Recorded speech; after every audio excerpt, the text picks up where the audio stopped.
I got to hunt them down. Now you got a problem. That's right. I don't think I've ever said this before. Seriously. Seriously. This is going to be fun. Michael in particular, he become my big brother. The greatest of all time. Oh, we call him Black Jesus. You're not intimidating me. We're going to go at it. It's crazy. Yeah, man. You're about to take your shot, and then all of a sudden, boom. The kiss of death. Man, my back was really spasming. How the hell do you tolerate that kind of pain? I played games with the flu. I played games with 102-degree fever, man. Powerful. Right. They all thought I was absolutely crazy. I had a purpose. I wanted to be one of the best basketball players to ever play. And anything else that was outside of that lane, I didn't have time for. At what age did that goal become crystal clear? I made that deal with myself at 13 years old. At 13 years old? 13 years old. That's the you deal were I made. Crystal clear about it? Crystal clear. And where did inspiration come from? The love of the game.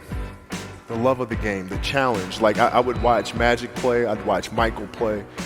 And I would see them do these unbelievable things. And I'd say, can I get to that level? I don't know, but let's find out. Let's find out. And so that curiosity to see where I could push this thing led me down that path, I think. Led you down that path? I think so. Now, were you always competitive from the day you were born? You were super competitive? Competitive with things that I participate in. Technical question here. Let's see how you can answer this. Who would Shaq be if he had your work ethic? He'd be the greatest of all time. If Shaq had your work ethic, he'd be the greatest of all time. Greatest of all time by a mile. Sure. He'd be the first to tell you that. For sure. I mean, this guy was a force like I have never seen. I mean, it was crazy. A guy at that size. Generally, guys at that size are a little timid and they don't want to be tall. They don't want to be big. Man, this dude he did not care. He was mean. He was nasty. He was competitive. He was vindictive.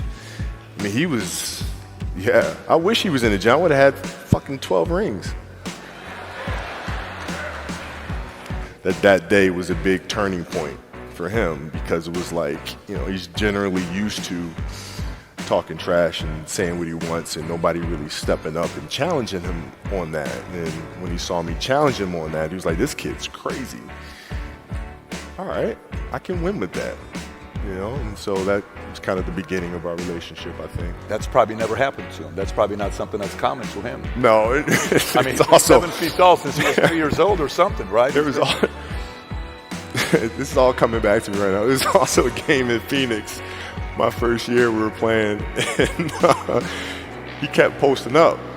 But they kept fouling him, so he kept going to the free throw line and kept missing them. And so he'd throw the ball out to me. I'm not throwing that shit back in there. Right? So I kept shooting him, right? So we get in the timeout, and he's like, hey, I'm open. I'm like, okay. And so we go out, and same thing. Hey, I'm open. Okay. There you go. Come back in. Hey, dude, you got to throw me the ball. I said, man, fuck that. Get it off the rebound if I miss, bro.